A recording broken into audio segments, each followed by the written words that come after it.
9:30, traffic in the U.S. closed. President Bush spoke. At 10 a.m., a plane crashed at or near the Pentagon, and the South Tower collapsed. Then at 10:30, the North Tower collapsed. And at between 10:30 and 11 o'clock, a big plane crash reported in Somerset County of Pennsylvania. Then at or about 11 o'clock, we began to get additional information about the fact, and it now apparently is a fact, that 4 separate aircraft were hijacked. Now, Senator Chuck Hagel, Republican of Nebraska, says, well, what we had said earlier in the morning, that this is the second Pearl Harbor. I don't think I can overstate it. We called it earlier the Pearl Harbor of terrorism. Whatever you want to call it, this was a series of coordinated attacks. In the case of the Twin Towers of the World Trade Center, devastatingly effective. This is a live picture of the smoke that's been bellowing out of the collapsed Twin Towers of the World Trade Center, and no doubt it will go on for hours into the night and possibly on into the morning. Now, I want to show you the sequence of events that happened with those Twin Towers this morning. The aircraft came from the right. I repeat, this is an actual photograph, not just a graphic made up by us. Flames spewed out of that World Trade Center tower. Then one of the towers began collapsing. The hope was it would be only partially collapsed. But the hope was not fulfilled. The tower came down.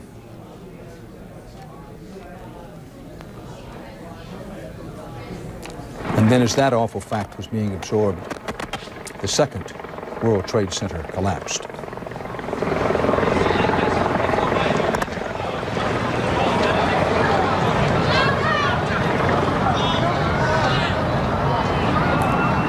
Witnesses below screamed.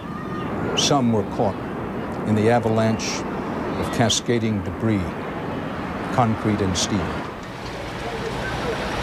The mayor of New York says there'll be a tremendous loss of life. A police spokesman, speaking anonymously, said many thousands have died.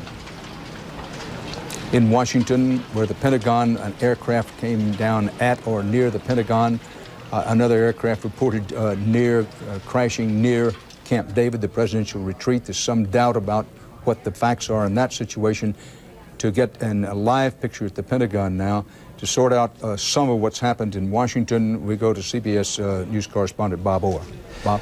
Well, Dan, the pictures are just overwhelming, and frankly, the people I deal with on a daily basis are not really prepared to deal with the depth of the devastation. As we look at the Pentagon picture here, I can tell you that I just spoke to the FAA a short time ago, and they are now confirming what other agencies have said for a while, that at least 4 large commercial airliners have been involved in today's attack, and there may be a 5th. We know, we've been putting the information on the screen, that there are at least 2 large passenger jets from United Airlines and 2 others from American Airlines.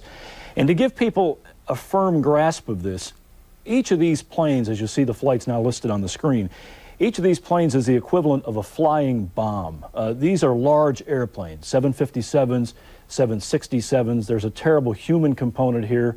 The 757 can carry about 240, 250 people.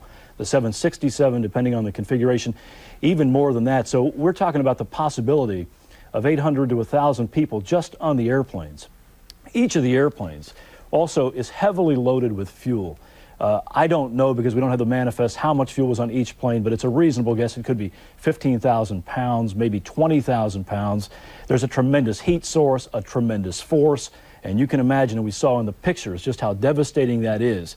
When one of these planes crashes anywhere in the world, it's a catastrophe of a major proportion. To know that 4 now have crashed, and in populated areas, and apparently as the result of a deliberate act, really is an act that describes any, or escapes any kind of description. The FAA is a little hesitant with the information today because, frankly, the shots are being called from higher up. The White House, National Security Council, and the FEMA emergency response people are all giving the marching orders. It's going to be some time before we know how many people were on the planes, where the flight crews were from. We know where they were flying to and from, but before we know anything about the human side of this. And then the big question is, how could it happen?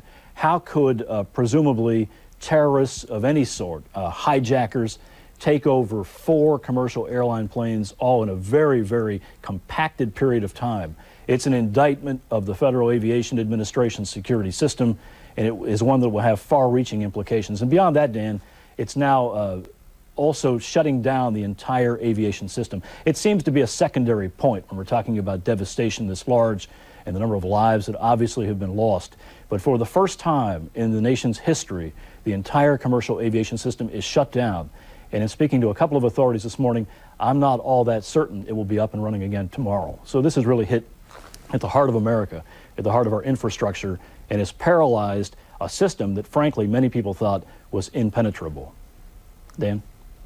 Well, Bob Orr in Washington, be plenty of time to assess blame and where things need to tighten up, but when the question is asked, how could this happen in and around an airport, anybody who's been in an American airport in recent years would know how it could happen. That no matter what security measures were taken, just to look around your average airport would tell you that it had a lot of holes in the security, but all of that is for later on. NATO Secretary General George Robertson called today's attack, quote, an intolerable aggression against democracy. Secretary of State of the United States, the distinguished retired Army General Colin Powell, said to Latin American foreign ministers, he was in Peru, this is a, quote, terrible, terrible tragedy has befallen my nation, but it has befallen all of those who believe in democracy. What you're looking at live from the tip of Manhattan is a new face of war. You've heard talk about the terrorism, the war on terrorism, the war being waged by terrorism. Take a good look. This is what it's about. We've said for years that terrorism would soon be coming to America. It began coming here big time in the 1990s with the first attack on the World Trade Center and other terrorist attacks. There is a war. It's a 21st century kind of war. It's war by sneak attack, in this case a devastatingly effective one. We have some photographs of these photographs taken from above and from afar. It's almost impossible to conceive of the death and injury, the blood and the screams of the dying. When you have a picture this far away, there is someone leaping, or perhaps in fear forced. You saw that body come down the side of the building. The second plane hit the other tower at this time, is our belief. I'm just going to let the pictures speak for themselves for a moment.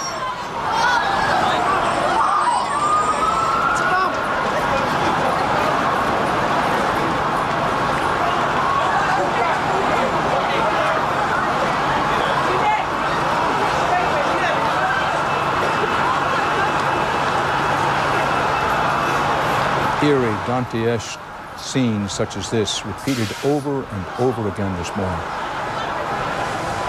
That area of Manhattan, New York City, once occupied by the majestic World Trade Center buildings, an indescribable scene of death and destruction. Where it was real blood and real screams of the dying. People seen leaping or being forced out of the building at fairly high levels. And when those buildings collapsed, that concrete and steel that came crashing down covered a wide area, a horrific sequence of destruction. And then there's this strange series of events that happened in Pennsylvania. Russ Mitchell has details on that. Dan, that's right. One of the planes that was hijacked this morning apparently crashed outside of Pittsburgh, Pennsylvania, near the Somerset County Airport. This was United Airlines Flight 93 traveling from Newark to San Francisco. United Airlines has now assigned a number for families of victims to call. That number is 800-932-8555. Again, that's 800-932-8555. That's the number for families of victims of United Flight 93, which was hijacked this morning. It was en route from Newark to San Francisco and crashed outside of Pittsburgh. And Dan, as you're right, we watched this. It's surreal. We were just talking about it in the newsroom. It's like watching a movie. It really is. Only, of course, it's not. The new face of war. And in Washington, where the Pentagon has been hit with at least some injured, if anybody's been killed, we're not yet aware of it, but we'll say that very little, if any, information has been coming from the Defense Department itself, and that is not a criticism. Understandably, they're focused at the Pentagon on trying to handle the situation. Now, President Bush was, at last report, flying from Florida, presumably to Washington, but we don't know that he's actually coming to Washington. We are told that the Vice President of the United States, Dick Cheney, is in charge at the White House at this moment. He's in the Situation Room, which is below ground level in the White House. Those of us who've covered the White House over the years, been down there many times. It's your Situation Room deep in the bowels of the White House. Told that Vice President Cheney is in charge there. Condoleezza Rice, who directs the National Security Council, and their chiefs of staff are down there with them, coordinating government responses. And the Situation Room is being run by Vice President Dick Cheney and Condoleezza Rice, who formerly at Stanford University and now runs the National Security Council, while President Bush returns to Washington, if indeed that is his final destination. Again, let's pause and let the picture speak for itself. The Pentagon, the heart and soul of the U.S. Defense Department, headquarters of the U.S. Defense Department, has never been attacked before. A portion of it is now in flames.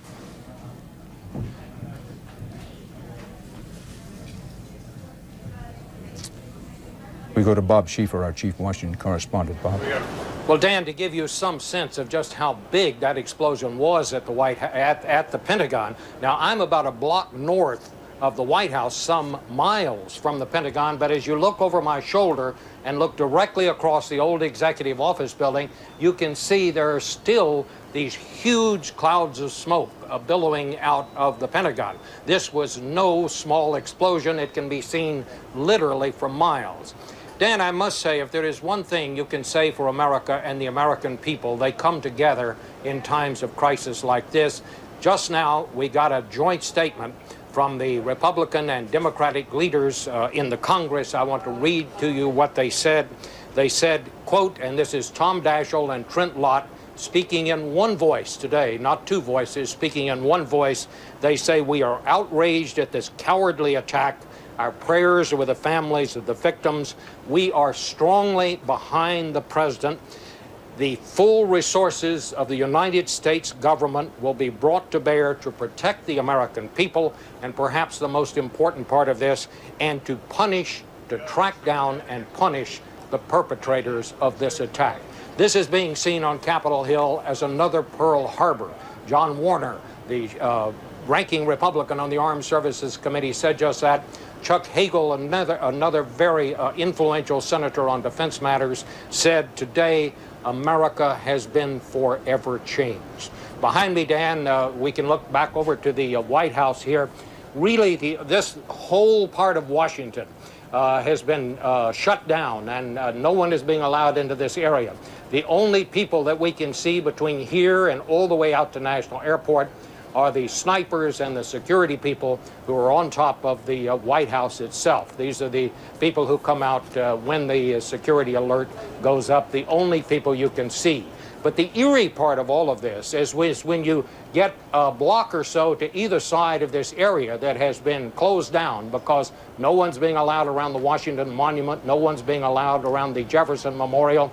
You can see all the way back to National Airport. No planes are landing and taking off. But if you get a couple of blocks on either side of this area, the streets of Washington are teeming with people because many private businesses, the big law firms, the lobbying agencies, the other businesses that are a part of any metropolitan area, many of those have been shut down, and people are out in the streets, and they are in a state, I must say, of quiet rage. I said this before a little while ago, but I've never seen anything quite like the mood we're seeing right now. This is being taken very seriously, and my guess is, Dan, that those congressmen who are saying on Capitol Hill this is another Pearl Harbor, that is exactly a reflection of what the mood of the general public is, at least here in the nation's capital. Dan. Another day that in American history will live in infamy. This is perhaps the most audacious terrorist attack that's ever taken place anywhere in the world. Quote, unquote, from Chris Yates, aviation expert at Jane's Transport in London. He said, "It takes a logistics operation from the terror group involved that is second to none. Only a very small handful of terror groups is on that list. I would name at the top of the list Osama bin Laden," unquote, Mr. Yates. Now, it should be noted that a number of U.S. intelligence operatives and those overseas have been saying for some time that to focus entirely on Osama bin Laden has been, quote, a mistake. And many of those people believe that countries such as Iraq, Iran, to name two, have been involved in efforts to deliver serious blows to the United States. But all of that is by way of background. I want to emphasize that nobody knows who's responsible for these attacks. It may be a long while before anybody knows who's responsible. And Bob Schieffer reported accurately that rage is one of the words of the day in Washington. However, what's been learned in the past, and this is according again to very experienced American diplomats and intelligence agencies, that naturally there's rage when something such as this happens, but that patience and thinking it through are very important carry-ons, follow-ups to rage. Much of that will be discussed in the days ahead as the U.S. government and the people of the United States think about the response to this new kind of war and these acts of terrorist war today. CBS News correspondent and my friend Harold Dow has been down in the area of the World Trade Center. Welcome back, Harold. Thank you, Dan. Tell us what you can about what happened down there in brief, and then I want to come back to you after we show some pictures. But give us a summary of what you saw. Sure. Got into work about 9 o'clock and went down there. And as soon as I arrived, Dan, you could see the smoke, the building, the plane obviously crashed at the top of it. And then we heard this huge explosion. It sounded like a freight train, and you knew the building was coming down literally. And when I talked to you on the phone the last time, I was literally running for my life. People behind me were also running, and I don't think a few of them made it. A lot of the debris from that building was falling down, the glass. Of course, law enforcement officials, emergency vehicles were surrounding the building, obviously trying to help those that they could, and a lot of those vehicles were covered with this debris. Devastating. I've never covered anything like this in my life. That building literally became a bomb itself. Never covered anything like it in your life because nobody's ever seen anything like this in their life. This scene as one of the World Trade Centers came crashing down. It looked like a scene from the end of the world. It was the end of the World Trade Center. This is videotape from around 10 o'clock Eastern Time this morning. We also have some close-up pictures here. You see some bodies coming down with the debris from the upper tiers of the World Trade Center.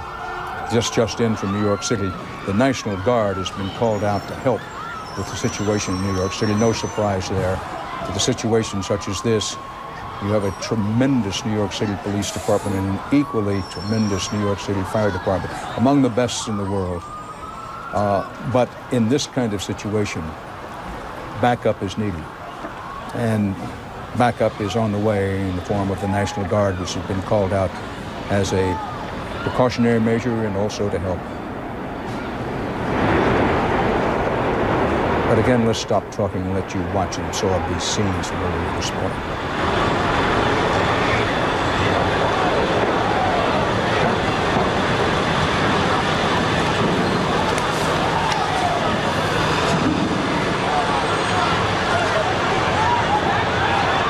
5 or 6 people are known to have jumped out of the windows. Witnesses on the street screamed every time another person leaped. Faced with fire in a collapsing building, one can say, well, why did they leap? But one can also say, what else were they to do? People ran down the stairs in panic. Some of them managed to get out of the building. Pieces of office paper from the World Trade Center drifted out over Brooklyn like snowflakes. Brooklyn, maybe 3 miles away.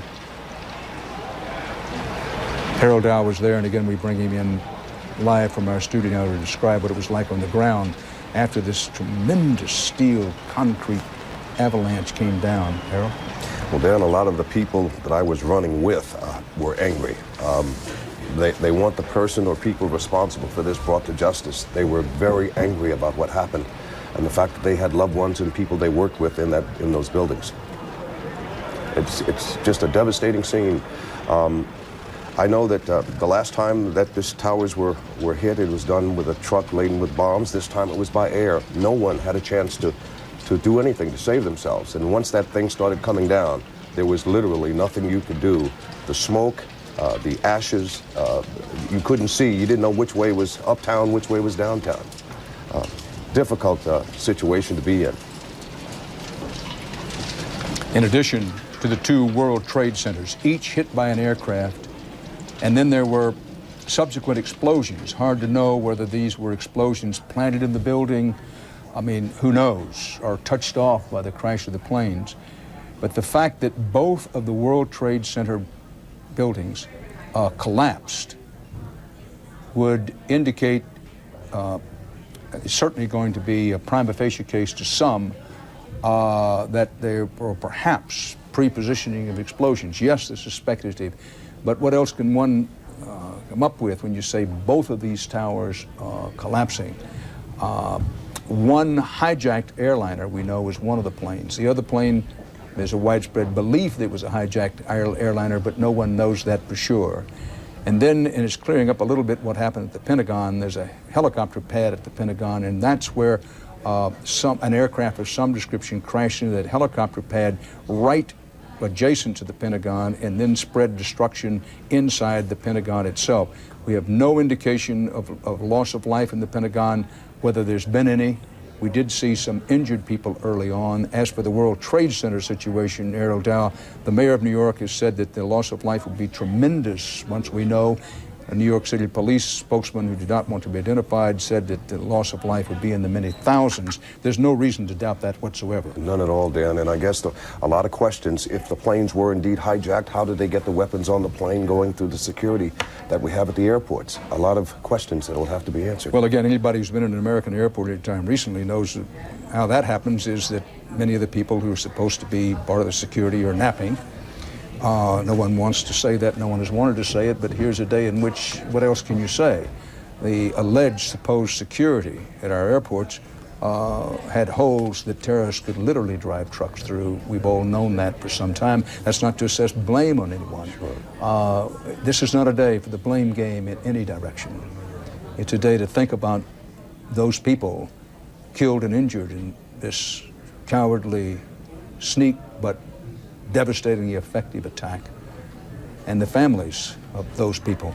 The CBS News affiliate in Cleveland has told us that the FBI is checking a Delta plane on the tarmac at a Cleveland airport. The significance of that, the possible significance, we can't possibly know, but that kind of thing is bound to be happening in airports all over the country today, given the situation that has developed. Now, the talk of Osama bin Laden, which we've had an awful lot of it today, again, we've made this point before, but we paused to do it again, that nobody knows who brought this attack on. What we do know is that Osama bin Laden, a Saudi multi-millionaire who has been protected and hiding out in Afghanistan for some time, that was his last known location, has been directly tied to the previous attack almost 10 years ago, not quite 10 years ago, on the World Trade Center. Osama bin Laden and his operation. No one can really say how big and widespread his operation has been. The picture created by intelligence operatives, many of them, has been, well, he has a worldwide network. Other intelligence operators say, well, his network has been overestimated, that we've made the mistake of overemphasizing bin Laden, that a lot of other people are involved in this terrorist work around the world, including some state governments. There's been some criticism quietly from U.S. diplomats and intelligence operatives and some among our allies, that one of the things that nobody wants to face is that there is such a thing as state-sponsored terrorism, something over and apart from an outlaw such as bin Laden. And then there's questions raised about, well, what's bin Laden's relationship with the Taliban and Afghanistan, this radical fundamentalist government in Afghanistan. All of these questions have been in the atmosphere. They're in the background and part of the context of today's events. However, we come back to the central fact. Nobody knows who is responsible for this. And Bob Schieffer talked about rage growing in the upper tiers of government and elsewhere in Washington. It's one thing to have the rage, it's another to know where to direct that rage. And right now, no one knows. New York police are now saying the number of people killed or injured could be in the thousands from the World Trade Center. Keep coming back to that because we have people calling in and others who say, well, give us the number of people dead or wounded. We would if we could, but we don't know how many are dead or wounded. We go to Jim Stewart in Washington. Jim. Dan, the government here is still trying to sort out exactly what their contingency plan is going to be. As we reported earlier, they have activated a plan with the Federal Emergency Management Agency, which essentially is the plan they would have put in effect had there been a nuclear attack on the United States, a weapons of mass destruction attack. This is a very carefully coordinated plan that calls for the President of the United States to go to one location, for the Vice President to go to another, and for leaders of Congress to be taken to separate locations as well. That is what is going on now as we speak. The government is literally trying to piece itself back together because so many of its vital buildings have been emptied because of the concern here that they too could become a terrorist attack. The FBI and federal law enforcement are still operating under the assumption that this was a terrorist attack. They have no firm evidence who was involved. The obvious suspect is Osama bin Laden. But I have to tell you too, Dan, that there's been speculation about what happened on these aircraft. And the speculation that they have, underlying against speculation, is that no commercial airline pilot, even if he had a weapon pointed at him, would deliberately do what these aircraft did. Therefore, the assumption is that the pilots, the people in control of the aircraft, were the actual people who hijacked these planes. As we reported earlier, Dan, there apparently was communication between the aircraft that were hijacked and the Federal Aviation Administration. It appears that maybe there was just enough time to alert the military that some of these planes had been hijacked. There was not enough time, I know this for a fact, to notify the FBI and its hostage rescue team, which would ordinarily be deployed immediately. So it happened very quickly. The plane, for example, that struck the World Trade Center, we know left Boston. It immediately was diverted. It was outside of its normal path, if you will, from what it should have been. And there was communication back and forth between the aircraft and the FAA. What was said, we do not know. We don't know whether that communication was an announcement that we have taken this aircraft hostage, or we don't know whether it was a plea for help from the pilots themselves. We do know that there was some sort of communication. But the assumption is that if the hijackers took the plane, they had flight training. What does that suggest? It means possibly that they had learned how to fly in the military, that they knew how to fly a jet aircraft, at least well enough to do what they did. Does that suggest that this was the work of a nation, something other than a terrorist organization? No one here knows yet. It will be a long time before that evidence is clear. I will tell you, Dan, no one to our knowledge has thus far claimed credit for this attack, and the FBI is pretty much got this thing under wraps. They're simply not saying anything right now. In fact, if you call the FBI, you can't reach them. They have all gone to their strategic command center inside the building, and this city is locked tight while it decides how to put the government back into place. Dan? As you see this picture live in New York, in the middle right-hand corner of your screen, the Statue of Liberty. Lady Liberty overlooking the worst attack on the mainland United States in the history of the country. In the shadow of the Statue of Liberty, a direct attack on the freedom of every American and the freedom of every freedom-loving person anywhere. That is not too strong a statement. At least three hijacked planes crashed into U.S. landmarks today, destroying both of New York's Twin Towers, the World Trade Centers, 110 stories up they were each, just beyond the Empire State Building, which is dominating your screen at the moment with the smoke from the collapsed Twin Towers, both towers down now. The Pentagon was plunged into flames in an unprecedented assault on the key symbols of U.S. military and financial power. This videotape of the collapse of the World Trade Center buildings. Loss of life is expected to be catastrophic. There's no other word to describe the expectation of the loss of life from the collapse of the giant towers, where some 50,000 people work, and that says nothing of the people who work around those buildings. 50,000 people on the average day work in the buildings, and in the immediate vicinity, many more thousands work around it.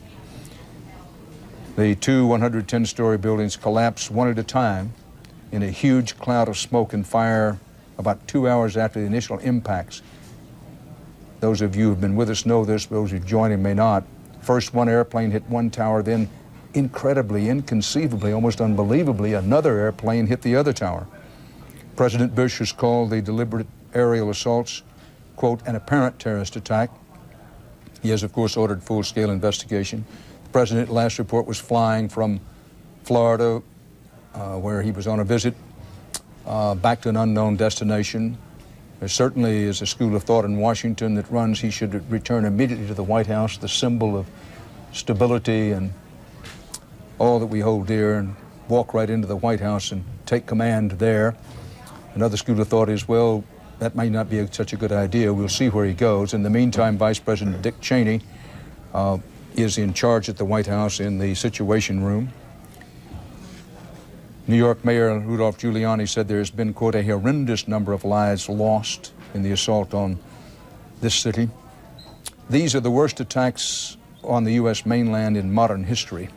You'd have to go back to the Civil War for anything approaching it. That's not too strong a statement. Certainly this is not on the order of the Civil War, but for an attack on the American mainland, not in the 20th century, nor in the early stages of this, the 21st century, has been attacks such as this. And I'm going from memory here, but Abraham Lincoln once said, speaking of how America had never been invaded, that said Lincoln, one cannot imagine the footprints of an enemy in the Appalachians or an enemy drinking from the Ohio. But what we have seen and heard today in these horrifying scenes come as close to that as we've ever had in this country.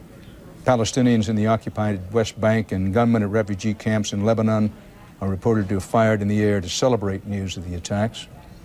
Hospitals here in New York are overwhelmed with patients as that massive cloud bellows into the skies, but also the smoke can clearly be smelled in places such as St. Vincent's Hospital, where they're just overwhelmed.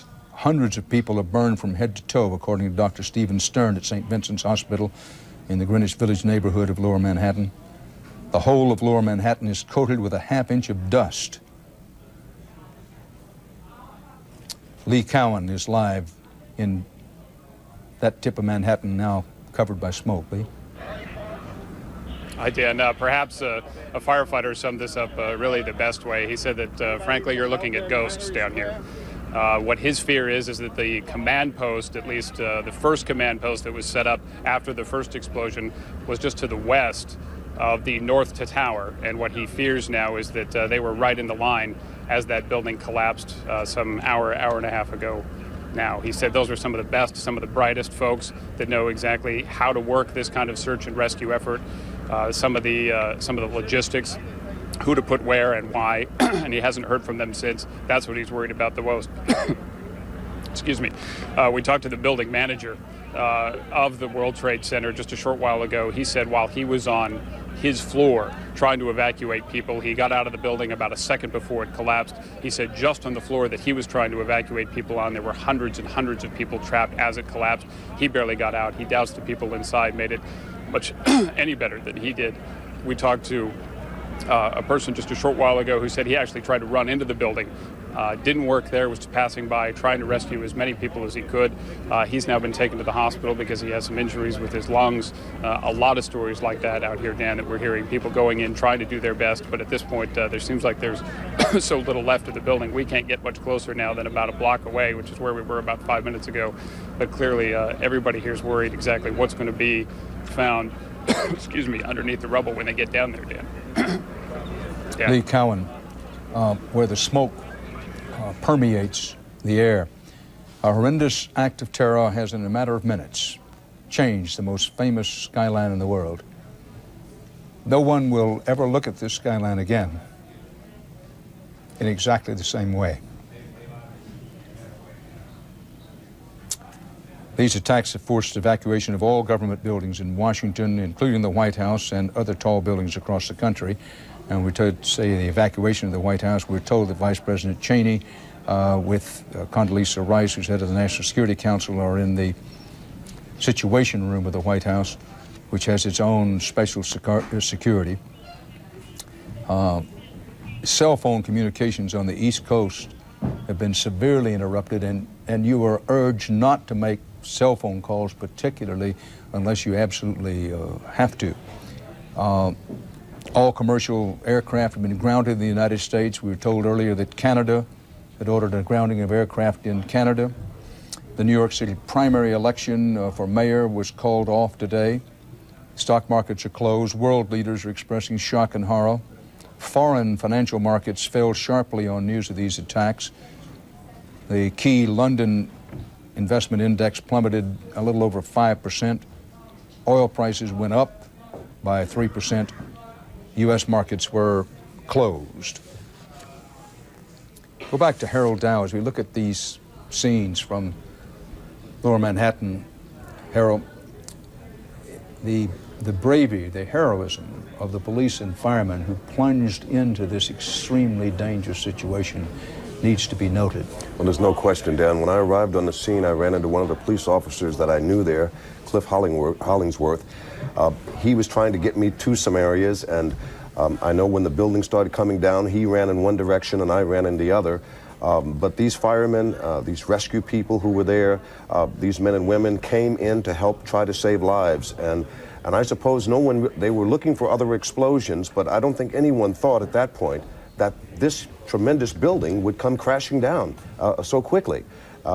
I mean, as you saw from the video we just looked at, the heavy steel girders are part of that building and the concrete all crashing down with the dust, landing on these people who were trying to save lives inside those buildings.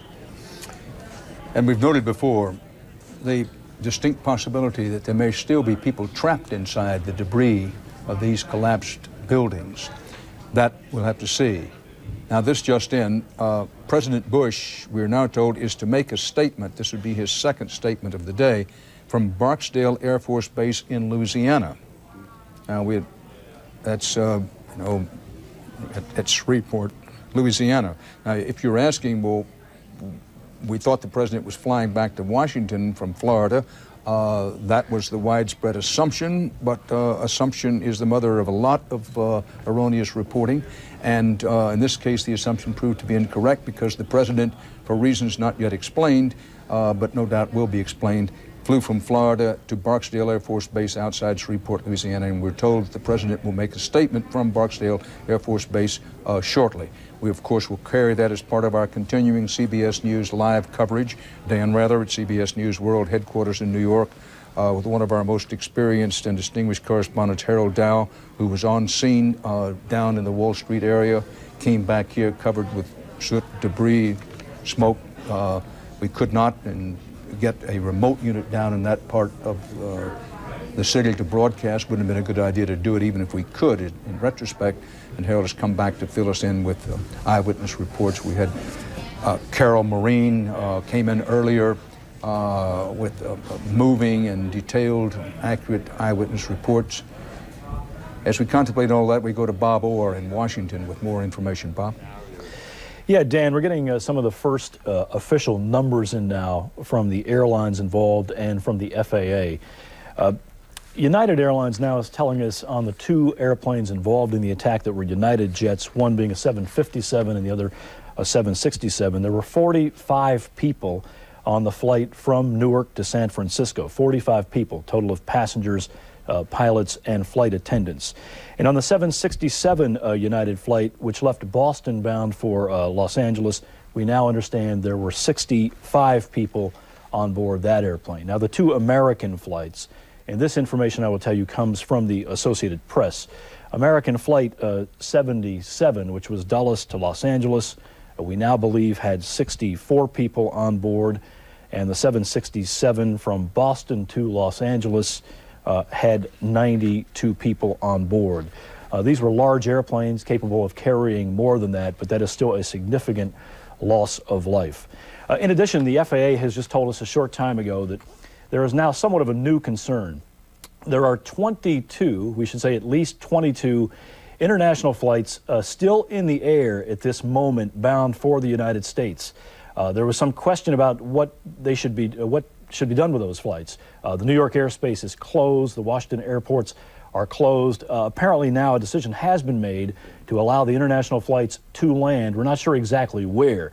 It is common when there are weather problems to divert those flights to either, say, Boston or Atlanta, even perhaps as far south as Miami. But I don't believe, from what we've been told, that they will be going into the New York or Washington area.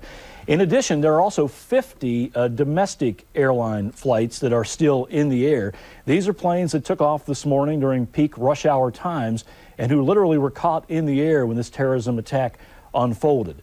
Even though the national aviation system has been closed down, those 50 planes obviously will be allowed to land, and the FAA says that it does not see any particular problem with that. One further point, picking up on something correspondent Jim Stewart said a while ago, the planes involved in the attacks this morning were widely used, readily accessible commercial airline planes, 757s, 767s, and these are fairly easy to fly. Now, I say that with the understanding that if you have a rudimentary knowledge of flying, certainly if you're militarily trained, even if you are a civilian pilot, even of moderate skills, these planes are relatively easy to fly. They can be difficult and touchy to land, but in a situation where we saw that they were used basically as flying bombs, it's not difficult for someone with some rudimentary skills to take the control and sadly steer that kind of an airplane into a building. I would agree with what Jim said earlier, and this is in the realm of just theory and speculation, if you will. But I know a number of airline pilots. I've been through a number of their training programs, and I can't envision an airline pilot deliberately taking his plane into a populated area or into a large high-rise like the World Trade Center. He would, I think, in almost every circumstance, force the hijacker, if that's what it was, to take control in some kind of commandeer mode. So we're still getting preliminary information from the FAA, but certainly as far as the people on board the airplanes, the death count is not as terrible as it might have been at first blush. We're still checking, Dan. Bob Orr in Washington. You're looking at videotape of earlier this morning. You saw a terrible scene, never to be forgotten, a haunting scene of bodies coming down the side of the World Trade Center building, one of them before both buildings collapsed. In one of the most audacious attacks ever against the United States, terrorists hijacked at least two airliners and crashed them into the World Trade Center in what appears to be a coordinated series of blows, the blows that brought down both of the World Trade Center 110-story towers. A plane also slammed into the U.S. Defense Department, the Pentagon, hit a helicopter pad, then we're told, and then set fire to portions of the building. It brought the seat of the U.S. government itself under attack. There's never been anything like this in the history of the United States. This is something unique. Thousands of people are believed to be dead or injured. That's according to a high-ranking New York City police official who did not want to be quoted by name. New York City Mayor Rudolph Giuliani said, "I have a sense it's a horrendous number of lives lost." That's a quote. And another quote, "Right now we have to focus on saving as many lives as possible." The incredible amount of debris, steel, concrete, plaster, and what have you, now envelops what were the Twin Towers of the World Trade Center. In that debris, There may very well be some people alive at this moment. Efforts are being made to determine that. Authorities have been trying to evacuate those who work in this whole area of the Twin Towers. Many people are thought to have been trapped. About 50,000 people work at the Trade Center. American Airlines said that its 2 aircraft known to have been hijacked were carrying a total of 156 people. Fate of those people unknown, but one has to believe that many, if not all of them, are dead. Chris Yates of Jane's Transport of London said this is perhaps the most audacious terrorist attack that's ever taken place in the world. Another quote from him: "It takes a logistics operation from the terrorist groups involved that is second to none," unquote. Now, Mr. Yates speaks of terrorist groups. There are those in diplomatic and intelligence circles who would believe that this kind of attack perhaps could not be coordinated and carried out on this scale without the help of some state governments, actual state governments. But that is, of course, speculation on their part. Nobody knows who brought this terror, this death and destruction, this horror to the United States.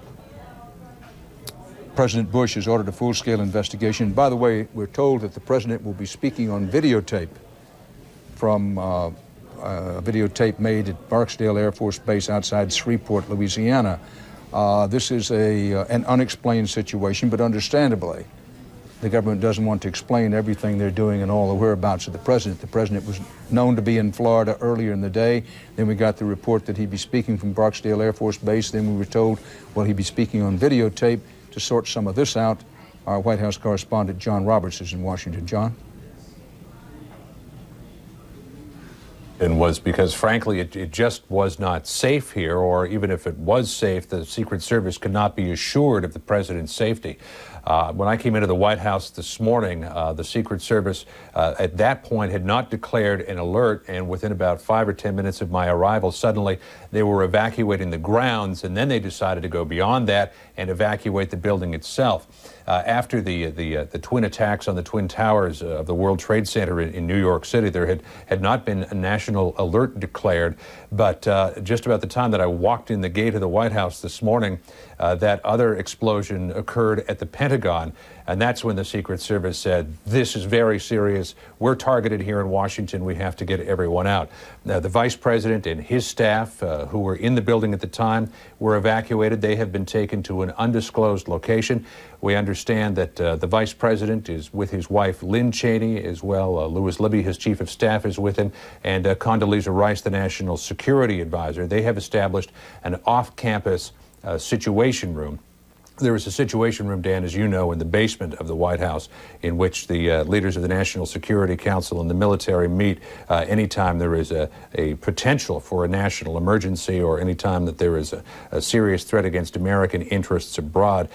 Because there is a plan here in Washington to devolve power from all of the agencies and departments to take them to remote locations, there is a situation room that is set up in a location other than the White House. That's where the Vice President, we understand, is working out of. We have not been told of that location, but we do understand that he is in charge of the national security aspect of this, along with Condoleezza Rice and his Chief of Staff. President Bush, I think, had intended to come back to Washington. He said in his statement this morning from Booker Elementary School in Sarasota, he said, unfortunately, I'll be going back to Washington immediately after my remarks.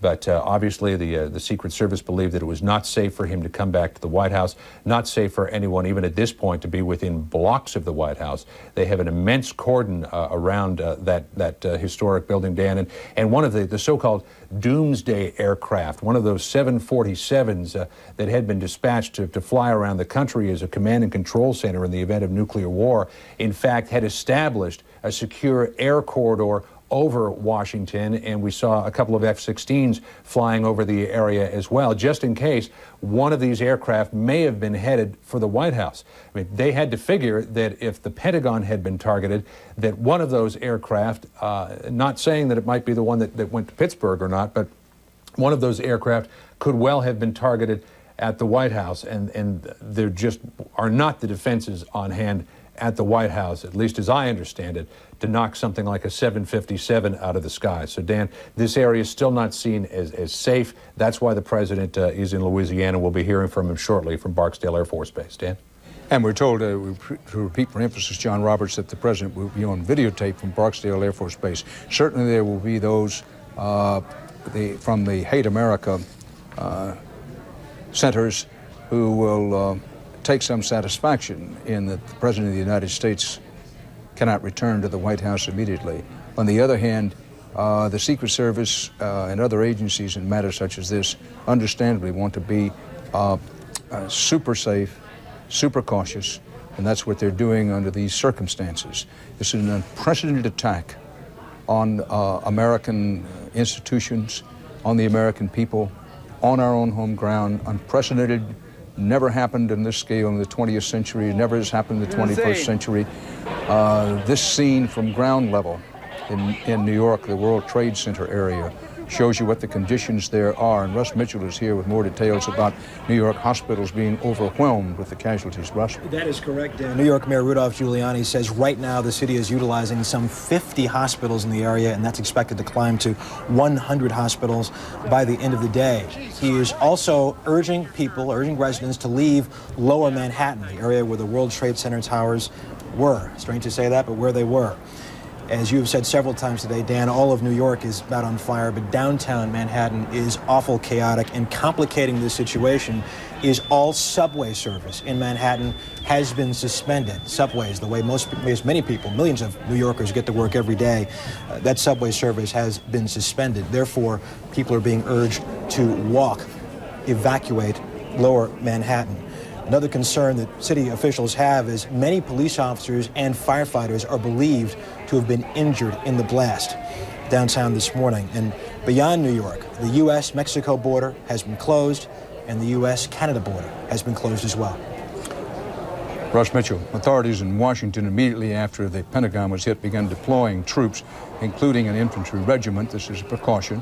The Situation Room at the White House is in full operation. Vice President Dick Cheney in charge with Condoleezza Rice, head of the National Security Council, at his side with their aides. Authorities are on alert from coast to coast. Air traffic throughout the country has been halted, and there's been a significant tightening of security at strategic installations. American Airlines identified the planes that crashed into the Trade Center as Flight 11, a Los Angeles-bound jet hijacked after takeoff from Boston with 92 people aboard, and Flight 77, which was seized while carrying 64 people from Washington to Los Angeles. Just pause for a second. New information is coming in, and information is being concerned. American Airlines now says that 2 of their planes were crashed into the World Trade Center. First, Flight 11, Los Angeles-bound out of Boston, 92 people aboard. How did the hijackers get control of that plane? How did they crash it into the building? It has the signature marks of a suicide mission, of course. And then the other American Airlines flight, 64 people from Washington to Los Angeles, crashed into the World Trade Center. Barksdale Air Force Base, Louisiana, news alert. President Bush says military on high alert status. Bush says he has taken all appropriate security precautions to protect Americans. There'll be more coming. This from the videotaped talk to the American people that President Bush has made. Now, keep in mind the president was in Florida. It was believed he was going back to Washington. In fact, he said he was heading back to Washington, but instead he's apparently gone to Barksdale Air Force Base outside Shreveport, Louisiana. And we're expecting to have the videotape of the president's remarks for you at any moment now. But what the president said is coming over the wires, and that President Bush said the United States has taken all appropriate steps to protect the American people. The president says that we will hunt down and punish those responsible for the attacks on the World Trade Center and the Pentagon.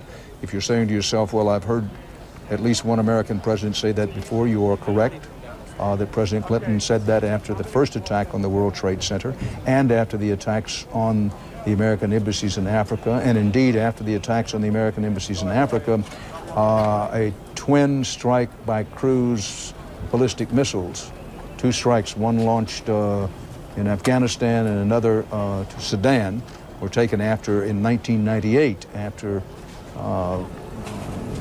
attacks which were believed to have been the work of Osama bin Laden and perhaps some state-sponsored terrorism groups connected with him. President Bush says, we have taken all appropriate security precautions to protect the American people. The president in this new statement says, make no mistake, the United States will hunt down and punish those responsible for these cowardly acts.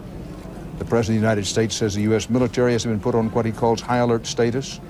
He says he has taken security precautions to ensure the functioning of the U.S. government. The president cut short a trip to Florida following the attacks this morning in New York and Washington. But where the president is going to wind up, we do not know at this time. Instead of going to Washington, he apparently went to Barksdale Air Force Base outside Shreveport, Louisiana. At least that is what we were told, and the videotape that we're expecting any moment from the president will originate there. New York City Mayor Rudolph Giuliani reports rescue workers are finding survivors. Here's a ray, just a glimmer of New York. The mayor says Lower Manhattan looks like it was bombed in World War II. Well, it has been bombed in the World Terrorism War of 2001. Bombed in the sense that American Airlines says 2 of its planes were hijacked, and then they were we know not how, the details of them, but they were crashed into the World Trade Center itself. These scenes are where the debris is thick and the smoke goes like clouds and will for a long while in Lower Manhattan, on the edge of Greenwich Village, right at the tip of Manhattan, with the Statue of Liberty in the background. These attacks have occurred one day before the sentencing of an associate of Osama bin Laden in connection with the embassy bombings in Tanzania in 1998. The sentencing of this associate of bin Laden, and forgive my pronunciation, Mohammed al-Okali, the accused in that were convicted in a court here in Manhattan. They face the death penalty. They're charged with directly assisting the American embassy bombing in Kenya and in Saudi Arabia. In the background, of course, there was another terrorist attack in the Cobalt Towers in Saudi Arabia in the 1990s, still unsolved, although there were many in the U.S. government convinced that that bombing of the U.S. Air Force Towers apartment building really in Saudi Arabia was connected to the government of Iran. That was a belief, but there was never solid evidence put out to that. These are scenes from earlier in the day, but now we're going to take you to Belleville Hospital as soon as we can put up the pictures. New York hospitals are overwhelmed with the casualties. In Bellevue Hospital, every available doctor, nurse, orderly, working on cases of the injured. If you're saying to yourself, what can I do? One thing you can do is stay off the telephone. That would be helpful, particularly cell phones. The other thing you can do is think about, not at this moment, but think about contributing blood, because blood plasma supplies are going to be very short, to say the least, as New York City deals with an unprecedented situation in which the mayor has said and the police have also said there are bound to be tremendous numbers of dead. The leader of the Hamas organization has denied any responsibility in the attacks. Well, there'll be a long line of people denying responsibility for these attacks. Leaders of the Taliban, the radical fundamentalist Islamic group ruling Afghanistan, which have been in the process of protecting Osama bin Laden, we were told have been quickly gotten out what can only be described as a public relations operation, denying that they have anything to do with this. But all of that will be dealt with as time goes along. Scott Pelley, 60 Minutes 2 correspondent and another veteran CBS News correspondent, who work here and abroad. Good afternoon. I'm Leanne Taylor. We want to take a couple of moments to update you on what's going on locally in reaction to the attack on America. The World Trade Center, of course, destroyed this morning when terrorists attacked 4 airplanes involved. 2 were American Airlines passenger jets. Reaction to the attacks was swift, with the FAA shutting down airports across the country. Of course, that includes the one here in Tulsa. That's where we find News on 6 reporter Tammy Marler. She's been there throughout the morning. Tammy? Leanne, several commercial aircraft have been used as weapons in this terrorist assault on American soil. So the FAA has responded by shutting down all airports, all air activity, all across the nation. Let's take a look at what's happening here in Tulsa. Soon after the attack on the World Trade Center, both the Tulsa International Airport and Jones Riverside Airport grounded all outbound flights.